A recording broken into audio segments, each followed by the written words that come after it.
So ito naman mga bro, ito yung guide. Ito yung maganda gamitin mga bro once na gagawa tayo ng hamba. Pangbasyada mga bro. Alright mga bro. So ito yung nagkukontrol kung gaano kalapad yung papakain mo dito sa planer. Ito naman yung kung gaano kakapal yung pakain mo dito sa blade. Alright mga bro. Tuturo ko sa inyo mga bro. Ito kasing maliit na to mga bro. Ito yung lock niya. Ayan. Yan. Luluwagan lang natin to. Papasok lang natin siya ng ganyan. Yun mga bro, ayan. Kung makikita niyo yung mga bro, ayan.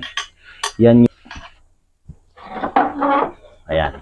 Pasyada natin. Itong kanto na to, susukat ka ng 2 pulgada punta rito. Then, once na makuha mo yan, ito lang i-adjust mo.